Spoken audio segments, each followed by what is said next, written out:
daawade halkan waa M252 kusoo dhawo muuqaal kale anigoo rajaynaya inaad ila aragteen midabada baabuurta inta badan dunida laga adeegsado waa cadaan ama madow laakiin isbedelada dunida ay sameynayso horumarada tiknoolajiyada tartanada adag ee shirkadaha wax soo saarka ka dhaxeeya ayaa waxyaabo badan oo aan suuragal ahayn ka dhigaya inay suuragal noqdaan lana fuliyo shirkadda laga leeyahay dalka Jarmalka ee baabuurta caanka ku ah ee loo yaqaan BMW ayaa soo saartay baabuurkii ugu horeeyay ebid ee midabkiisu isbedeli karo kaliya button ayaa taabanaysaa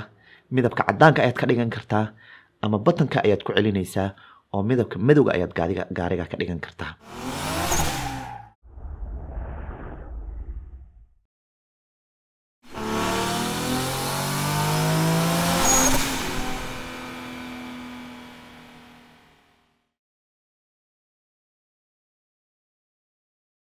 gaarigan oo magaciisa loo yaqaano BMW iX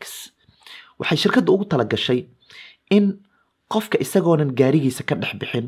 oo midabka cadaanka iyo madowga isu bedelan karo kaliya isagoo halka button taabanaya inkastoo hadeer madow iyo cadaan kaliya la isugu bedelo waxay shirkaddu leedahay mustaqbalka dhow waxaan rajaynaynaa inaan kusoo kordhino in midabka qofka markaa uu rabo uu saaran karo midabka markaa ku qanciya oo aad doonayso ayaad gaarigaaga ka dhigan kartaa runtii waa isbedel cajiiba oo baabuurta kusoo kordhay sababtoo ah waxyaabaha inta badan dadka ay gawaarida ku xushaan waxaa ka mid ahaa midabka qofka in uu suuqa tago isla markaana gaariga isaga uu rabo midabkiisa uu doorto midabkaana haddii uu doonayo inuu iska bedelo in geerish uu geeyo halkaana uu midabka ka bedelo laakiin hadeer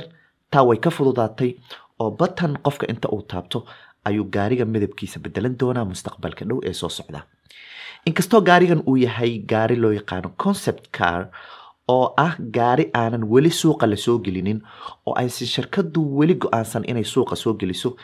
haddana suurtagalnimada in gaariga midabkiisa la bedelo ayaa wax weyn oo cajiiba ah dabcan shirkadaha kale ee gawaarida sameeya iyagana way kula tartamayaan arrinkaa oo waxaa laga yaabaa in ay tallaabooyin dheeriya kasii qaadaan oo ay tartan kaga sii hormaraan BMW dabcan gaarigan waxuu la mid yahay gawaarida casriga ah ee dunida hadda kusoo biiray oo shidaalku ma shaqeeyo waxa uu ku shaqeeyaa koronto waa electric car mar wax lagu weydiiyey sida ay ugu suura gashay inay soo saaraan gaari midabkiisu isbedelayo ay sheegeen in ay adeegsadeen tiknoolajiyada loo yaqaano e-ink ama tiknoolajiyada qadda electroniga ah tiknoolajiyadan markii hore waxaa loo adeegsan jiray qalabyada wax lagu aqriyo ee tabletka oo kale ah ee loo yaqaano e-readers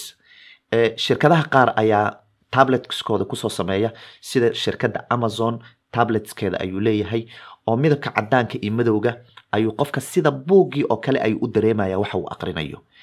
tiknoolajiyada ay soo qaaday oo gawaarida ay kusoo kordhisay waxayna ka dhigtay mid suura gelinaya in qofka gaariga midabkiisu isbedelo maadaama kani uu yahay isbedel cajiiba oo hadeer dunida kusoo kordhay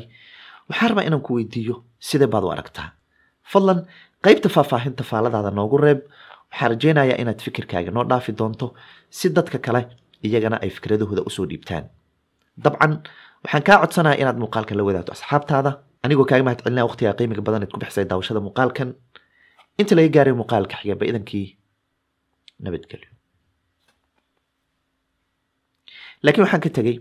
haddii aadan nagu soo biirin ku soo biir fadlan bahda M252 ee internetka